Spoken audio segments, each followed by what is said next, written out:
Ayan, for today's video po, andito po kami sa Batangas para po mag-outing. So, family outing po ito. So, bago po kami pumunta sa resort, ay kumain po muna kami. Bali, itong outing na ito ay biglaan lamang. So, nagkayayaan. After po ng Valentine's Day ay, yun nga, diretso po kami dito sa Batangas. At ayan nga, dahil nagutom po kami ay kakain po muna kami. So ayan, makikita nyo po ang pagpipilian. Yan, kay Ate Glo kainan menu. So meron silang pansit, silog meals, lomi, goto, pares. At ayan nga, waiting lang po kami dyan. So nakikita nyo po ang Ate Hikari ko. So mahilig yan sa ketchup. So kahit ketchup lang kinakain yan. Busog na yan kahit ketchup lang. Iba yan eh. Oh, ano nangyari sa iyo, Hikari? Grabe yung dinaanan namin dyan bago po kami makapunta. Halos, isang oras mahigit po kami paikot-ikot sa bundok. Ewan ko ba dyan sa asawa ko kung saan pinuntahan niya, kung anong lugar na pinuntahan niya. Grabe yun, puro bundok makikita mo, tapos walang mga bahay. Tapos, sobrang dilim. 10 oras pa ng gabi kami bumiyahe. Alas 12 yun eh. So, nakarating na po kami dyan, 1:00 ng umaga, 1 AM. Grabe, dasal ko nun. Nakakatakot talaga kasi yung lugar na yun. Pero, salamat sa Panginoon ay nakapunta kami ng maayos at matiwasay dito. So, ayan, waiting po tayo sa pagkain. Grabe, ang tagal, gutom na kami niyan. Gutom na kami niyan. Ayan, so, dumating na kami pagkain. Sa akin, di ba? Nasa ito? Sabi mo pares ka? Akala ko ay yung pares mo. Sinasagot na. May sabaw sa'yo pares. Sa atin. Ano yan ka? Ayan yung pares. Ano yan?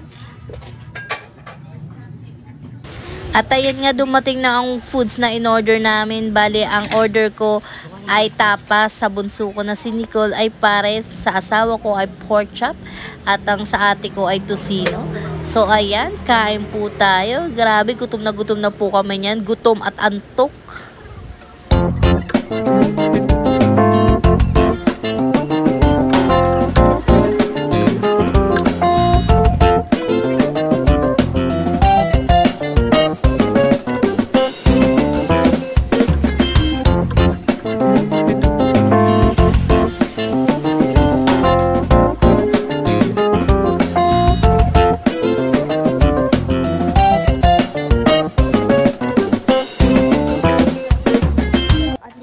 Kami sa resort. Di ko po alam yung pangalan eh. Pero, yung nakita namin sa Facebook, iba yun. Hindi po yun ito. Kasi, sarado siya. Tsaka bawal po yung aso. Nasaganap naman po kami ng iba. So, bukas pa, ngayon po, matutulog muna kami bago mag-swimming. Bukas po kami mag-swimming. At eto nga, andito kami sa Shoreland Resort. Bali, pwede po ang aso dito, kaya dito po namin pinili. So, good morning. Kagigising lang namin. Ayan, andito kami ngayon sa Batangas. Ayan. So, ayan si Nikaru. Ito ang room namin. Ayan, ito ang room namin. So guys, kakagising ko lang. So, itutur ko kayo dito. So, ito po yung pinto. Ano lang po siya? Wood. Tapos pagpasok mo po, may upuan po dyan.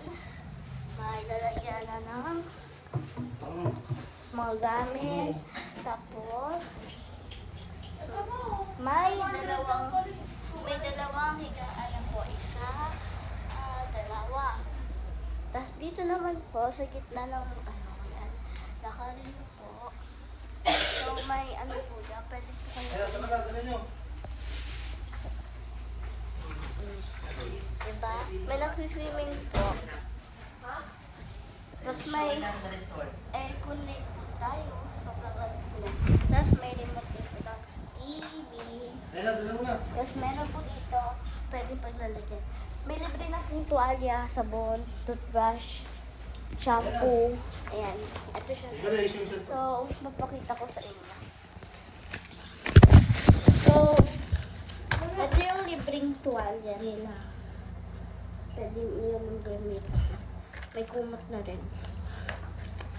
Ito po. May toothbrush. May shampoo. Ito po yung resort niya, oh. Shoreland. May sabon. Ganito po yung sabon nila. May toothpaste. Nakakala pa. So, magpipicture muna kami. Tapos magsiswim na kami. Bye-bye. Wait lang po. At eto, papunta nga po kami sa dagat. So, makikita nyo po dito sa labas ang swimming pool ng Shoreland Resort. So, ayan, nakita nyo din po ang aking aso na naglalakad. So, thank you po dito sa Shoreland Resort dahil pwede po ang aso. Nakakatuwa kasi may ibang resort talaga na hindi po pwede ang aso. So, thankful kami kasi pwede ang aso dito sa resort. At least, nakasama po namin si Nikaru. At ayan nga, makikita nyo po ang swimming pool kung gaano kaganda po dito sa Shoreland Resort. So, maganda dito sa Shoreland Resort. Bakit? Kasi may swimming pool na, may dagat pa. At ayan nga, papunta na po kami sa dagat. So, magdadagat po muna kami bago po kami mag-swimming pool. So, ayan, makikita nyo din po ang aming sasakyan. Ayun, nasa gitna. Ayan, dyan po nakapark ang aming sasakyan. So, ayan, malapit na po tayo sa dagat. Grabe. Excited na kami. At ayan nga, sumunod na po ang aming Nikaru. Nauuna pa siya, oh. Diyan sa Batangas na yan, yung mga resort na po yan, sunod-sunod po ang resort po dyan. Pero dahil sa iba, yung iba po walang swimming pool, yung iba naman po bawal po ang aso. So dito po namin napili sa Shoreland Resort kasi po pwede ang aso. At ayan nga, natatanaw na po natin ang dagat. Wow, ang ganda ng dagat. So excited na po tayo.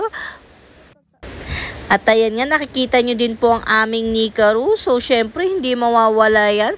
Susunod at susunod yan. Kahit walang tali yan, marunong yan. Ilang beses na po namin sinama si Nikaru sa mga resort. Kahit walang tali yan, hindi siya nawawala. Kasi marunong siya. Diyan ako bilib kay Nikaru eh. Kasi kahit walang tali siya, nakakabalik siya. Sanay na siya. At ayan nga, may paalala, mag-ingat sa pag-swim sa dagat, huwag pumunta sa malalim. At eto nga, dito na po tayo sa dagat. So, ayan, magsiswimming na nga po kami sa dagat.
ayan nga.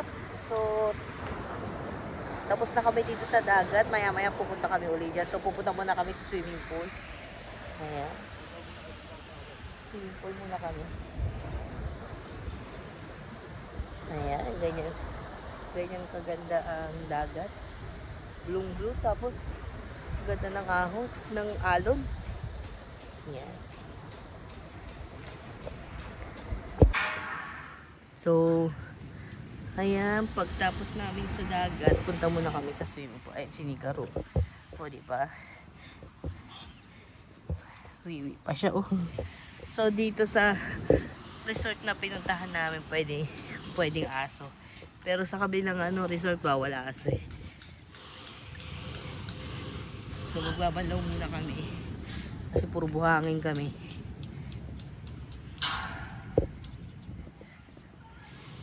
Babanlaw muna.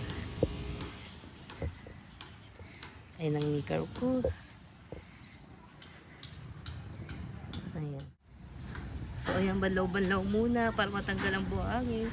Kay magsiswimming kami.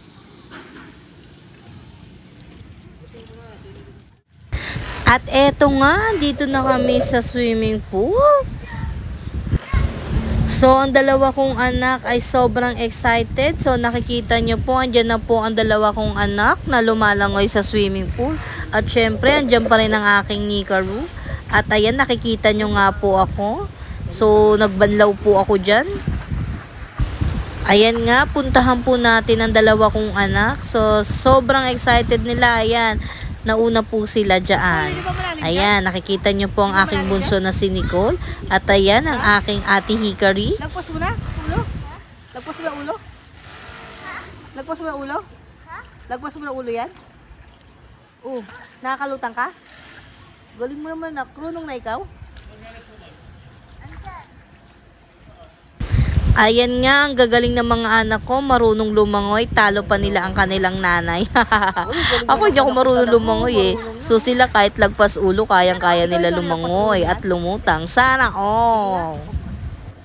Nasanay na lang sila matuto lumangoy kasi ilang beses sila nagsiswimming eh. Ako kahit ilang beses ako lumangoy at mag-swimming hanggang ngayon, hindi pa rin ako marunong lumangoy.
At eto, dahil nagutom po kami, kumain po muna kami ng noodles.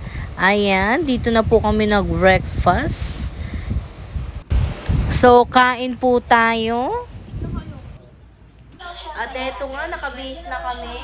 Ayan, so nakatagatay shirt na kami. So, ito yung binili namin doon sa Sky Ranch. So, tapos na kami mag-swimming at magdagat dito sa Resort? Anong pangalan ng resort ito na? Shortland? Shoreland? Shoreland. Shoreland? As you can see nga, on ship, yung ginagawa kong ship. Shoreland ba ni? At ang ating last tag nga ay apply top coat. Then, turn nyo na Shoreland. LED light for Shoreland 30 Beach seconds. Resort. Gawin nyo nga So, lang ayan. Picture taking muna kami bago umalis. So, galas 11 sila kami dito. So guys, mamaya pa pala kaming 11 uuwi. Akala namin ngayong umaga, 11 pa pala na gabi. So, nakabihis naman kami. So, yung oras namin, sayang na. Kaya, kakain kami. Hindi ko alam kung masisiming pa.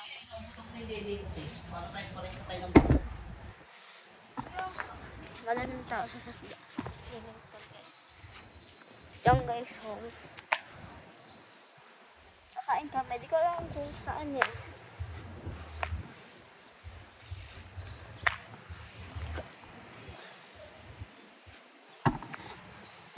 Kasi guys, kaya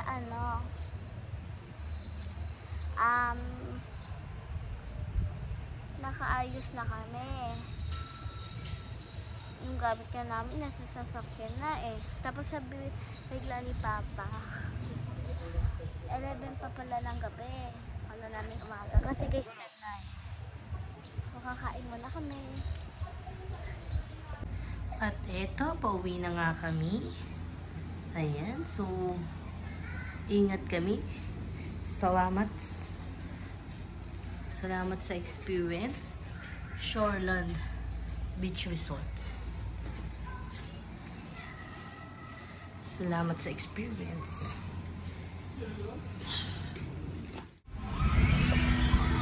Ayan, pauwi na kami. Pauwi na kami. Pauwi na kami. Thank you for watching!